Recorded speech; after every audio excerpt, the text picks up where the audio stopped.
Assalamualaikum warahmatullahi wabarakatuh. Kalau kita bicara tentang penyebaran Islam di Indonesia, kebanyakan orang langsung membayangkan dakwah yang sederhana, penuh kesesahajaan, bahkan identik dengan kehidupan yang sangat minimalis. Tapi menariknya, tidak semua cara dakwah itu selalu identik dengan kesederhanaan. Ada juga pendekatan yang justru menggunakan kemewahan, keindahan, dan simbol kejayaan untuk menarik hati masyarakat. Dan disinilah kisah Sunan Gunung Jati dan Sunan Kudus jadi sangat menarik untuk kita bahas. Bayangkan, kamu hidup di masa lalu, di mana kerajaan adalah pusat kehidupan. Kekuasaan, kemegahan istana, pakaian indah, arsitektur megah, semua itu bukan sekadar gaya hidup, tapi simbol kekuasaan dan kewibawaan. Nah, Sunan Gunung Jati memahami betul hal ini. Beliau bukan hanya seorang ulama, tapi juga seorang pemimpin yang memiliki pengaruh besar di wilayah Cirebon. Pendekatan beliau unik. Alih-alih menjauh dari kemewahan, beliau justru memanfaatkannya sebagai alat dakwah. Keraton, pakaian bangsawan, hingga tata upacara yang megah.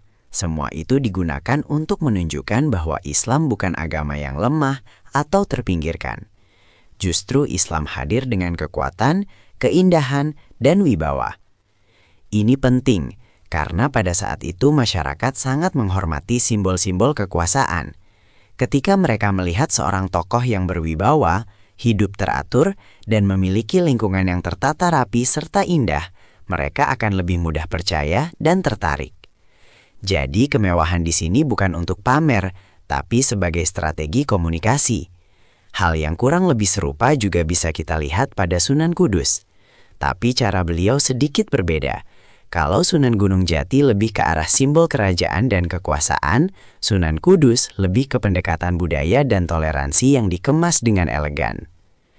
Sunan Kudus dikenal dengan cara dakwahnya yang sangat halus. Salah satu contoh yang paling terkenal adalah bagaimana beliau membangun Masjid Menara Kudus yang arsitekturnya sangat kental dengan unsur budaya lokal, bahkan mirip dengan candi Hindu-Buddha. Kalau dipikir-pikir, ini juga bentuk kemewahan, tapi bukan dalam arti materi semata. Ini adalah kemewahan dalam seni, dalam keindahan, dalam detail. Masjid itu bukan hanya tempat ibadah, tapi juga simbol bahwa Islam bisa hadir tanpa menghancurkan budaya yang sudah ada. Bayangkan masyarakat saat itu, mereka sudah terbiasa dengan budaya Hindu-Buddha yang penuh simbol dan estetika tinggi. Lalu datang Islam tapi tidak memaksa untuk menghapus semuanya, justru mengambil yang baik, lalu mengisinya dengan nilai-nilai baru. Ini pendekatan yang sangat cerdas. Sunan Kudus juga dikenal dengan kebijakannya yang melarang penyembelihan sapi di wilayahnya, sebagai bentuk penghormatan kepada masyarakat Hindu saat itu. Ini bukan sekedar toleransi biasa, tapi strategi dakwah yang penuh empati. Dan empati seperti ini justru membuat orang merasa dihargai, bukan diserang. Kalau kita tarik benang merahnya, baik Sunan Gunung Jati maupun Sunan Kudus sama-sama memahami satu hal penting. Manusia itu tidak hanya berpikir dengan logika, tapi juga dengan perasaan dan persepsi. Kemewahan, keindahan, dan simbol, itu semua berbicara langsung ke perasaan manusia. Ketika sesuatu terlihat indah, tertata, dan berwibawa, orang akan lebih mudah tertarik. Dan ketika ketertarikan itu muncul, barulah pesan bisa masuk. Ini sebenarnya mirip dengan dunia sekarang. Coba lihat media sosial. Konten yang menarik secara visual biasanya lebih mudah viral. Bukan berarti isinya lebih baik, tapi karena cara penyampaiannya lebih mengena. Nah, para wali seperti Sunan Gunung Jati dan Sunan Kudus sudah memahami konsep ini jauh sebelum era digital. Tapi penting untuk kita pahami, kemewahan yang mereka gunakan bukan tujuan, melainkan alat. Tujuannya tetap sama, menyampaikan nilai-nilai Islam dengan cara yang bisa diterima oleh masyarakat. Disinilah letak pelajaran pentingnya.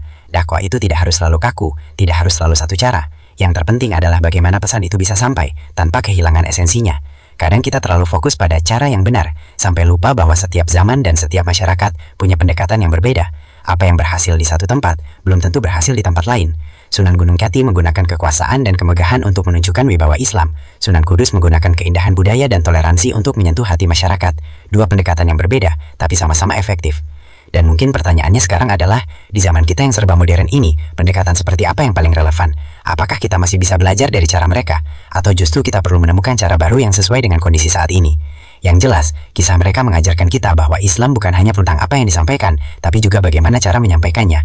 Dan kadang, cara yang indah, elegan, bahkan mewah, justru bisa menjadi jembatan yang paling efektif. Jadi kalau kamu melihat kemewahan dalam konteks dakwah, jangan langsung berpikir negatif. Bisa jadi, itu hanyalah salah satu cara untuk menarik perhatian sebelum akhirnya membawa orang pada pemahaman yang lebih dalam. Kalau kamu punya pendapat sendiri tentang cara dakwah yang paling efektif di zaman sekarang, coba tulis di kolom komentar. Dan kalau kamu suka konten seperti ini, jangan lupa subscribe dan like, supaya kita bisa terus bahas sejarah dan nilai-nilai yang masih relevan sampai hari ini. Wassalamualaikum warahmatullahi wabarakatuh.